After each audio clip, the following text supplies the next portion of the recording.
So I am working on a diorama piece for LegionsCon in November. I really need to learn how to do this because seeing all the dioramas last year's, they were awesome. So I'm gonna give it a shot to see if I can build something and also, um, well, see if I can ship it all the way to to the US.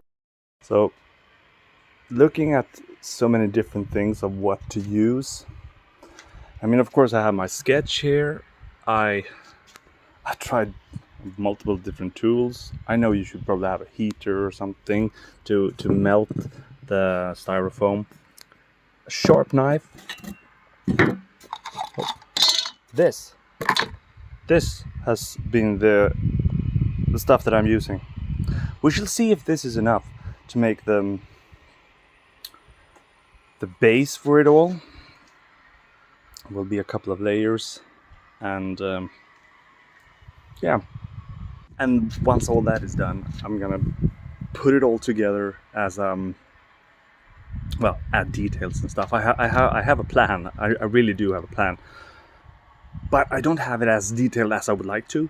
But I could plan this for months, but it's better to just start doing it and mess everything up and learn in the process. I need to learn by doing.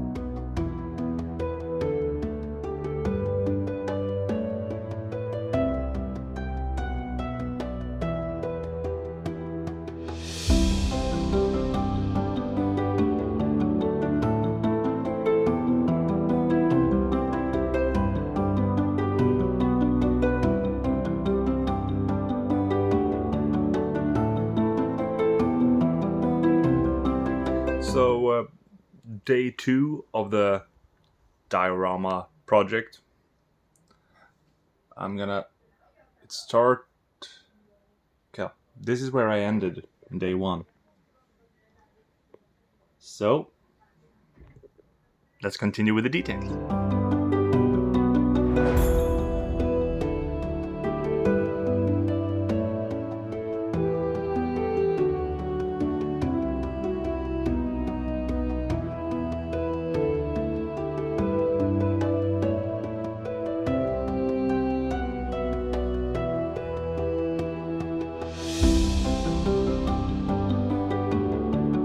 So, another step is finished. We have punched the pattern of all of this, and I've added, well, I'll have to translate this, but it's in Swedish, snickerispackel. So I put it all over where I wanted to be piles of, dirt.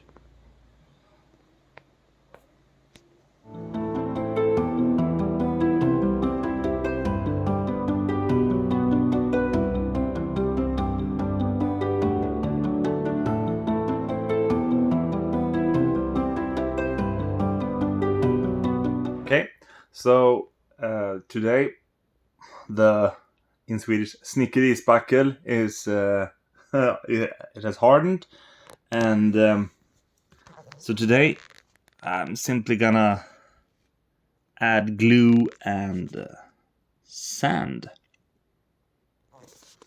Project for today.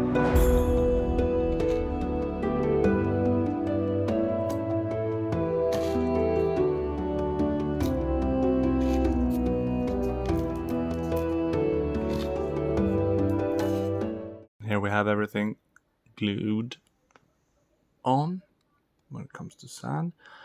Of course, most of this will not stick.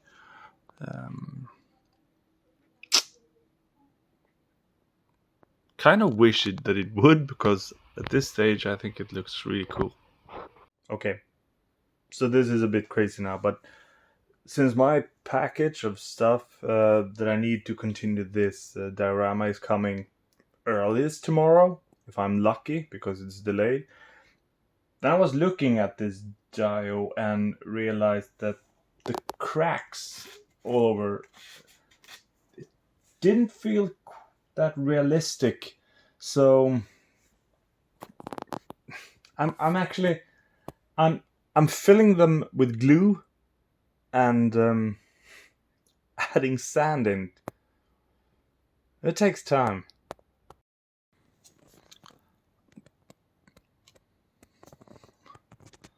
Okay. So I'm filling the cracks and then putting sand in them to get kind of like this effect.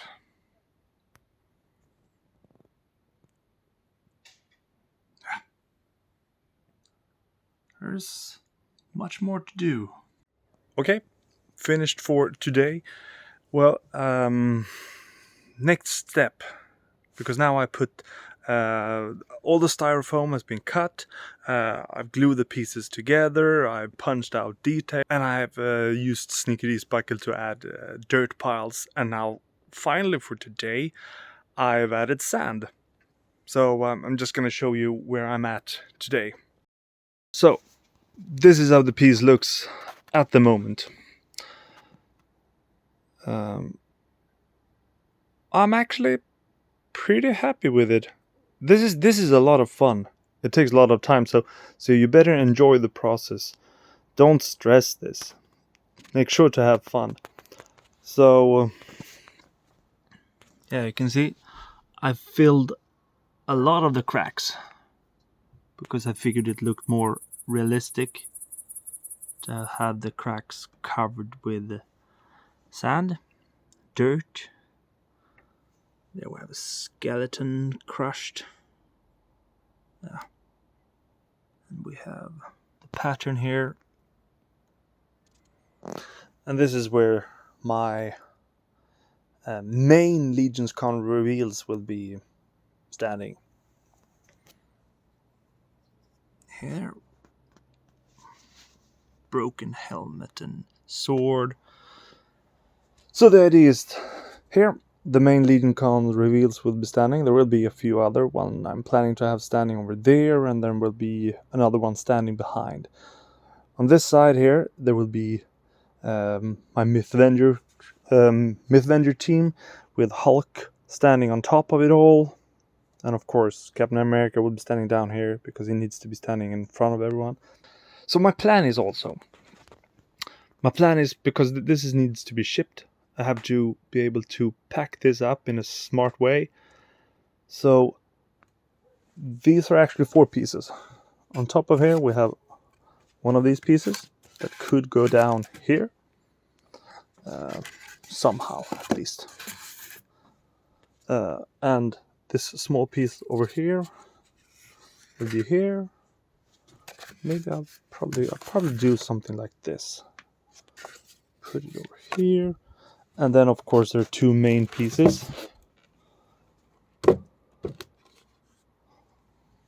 It won't be exactly like that, but I need to really find a smart way to ship this to New Jersey. So hopefully the black spray that Dennis Derby advised me to use for base coating styrofoam will arrive tomorrow.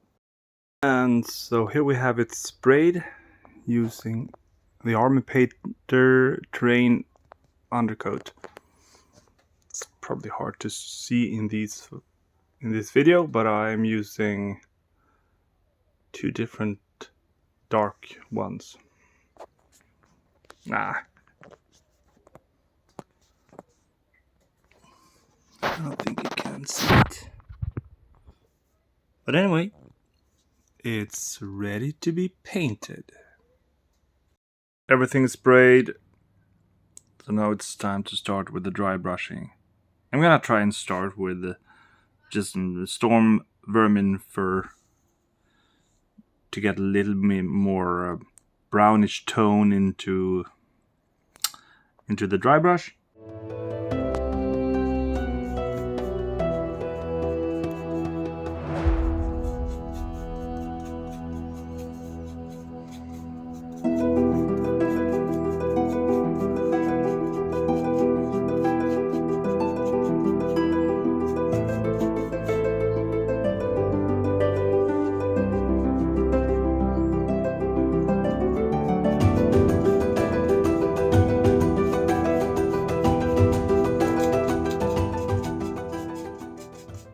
Dry brushing, dry brushing, dry brushing. Majority of paint job on this diorama will be dry brushing.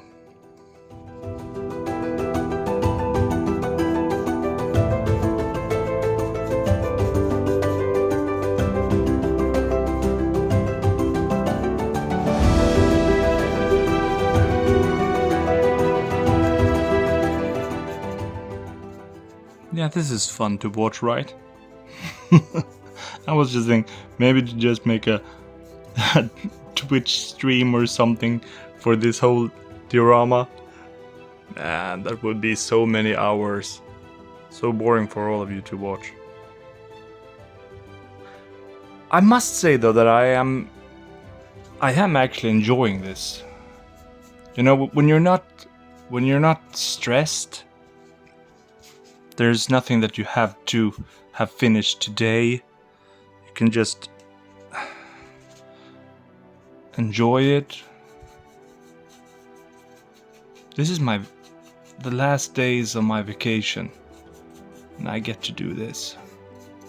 Some people love to lay on a beach, and okay, I would appreciate that sometimes, of course, but this is the best kind of vacation. Just relaxing, just enjoying this hobby. Second dry brushing layer is done. So basically what I ended up using was the first dry brush, Storm Vermin Fur, and then a lighter dry brush with Dawnstone. And of course I didn't use Dawnstone as much, but just to give it all some more depth.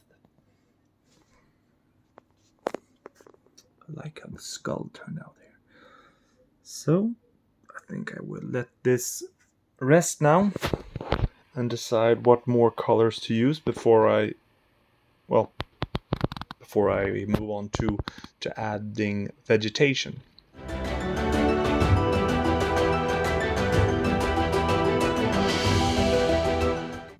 So,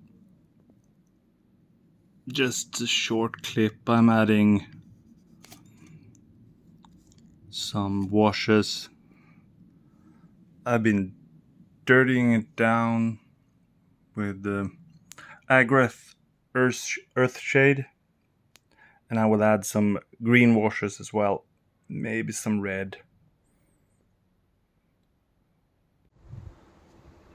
Okay, I would say that the diorama is pretty much finished now, and I'd like to show you all. It's I used a brown wash and a green wash on certain areas of the diorama, and after that I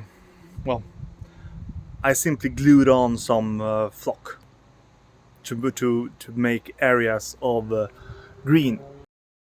So this is how it turned out.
mean, on this diorama, of course, Captain America will be standing. Well, he won't be standing there. He will have another position, because at this stage, this is where I'm planning to put the figures that I'm gonna show for the first time. I'm yet to finish them. Actually, there are 9 figures that I have to finish before LegionsCon, and I really hope I managed to do that. Anyway, thank you guys for looking at this video. Maybe this can inspire someone else. Thank you everyone who has helped me with help, tips, advice, and yeah, take care. Bye. So, what tools did I end up using? Well, these are the kind of stuff that I use to cut the styrofoam. Mainly use this. I probably should use a bigger one like this for the next time. I think that's a lot better than what this ended up being. This measurements to cut up, and then just, I just found some stuff to make patterns with. That's what I did in the styrofoam. Worked well. I had to add in this metal one. This was probably my primary tool for making the the patterns, like carving all of these, adding, making them break. I also went out to the forest and found myself a big rock to punch down on the styrofoam to give it more texture. This just some PVC glue to put the styrofoams together. Then I used Sneaky Spackle to build up piles of sculpted up piles in different corners here. Then I used some more PVC glue on top of that, the ones that had dried, and added some sand to it. Once everything had dried, I used these that Dennis Derby recommended to me, special terrain primers. I actually used a whole can of this, Ruins and Cliffs, and then I actually used this one, Dungeons and Subterranean, which had a slightly greener tone. You probably can't see it in the end result, but I added this on certain areas just to, well, add some diversity to it.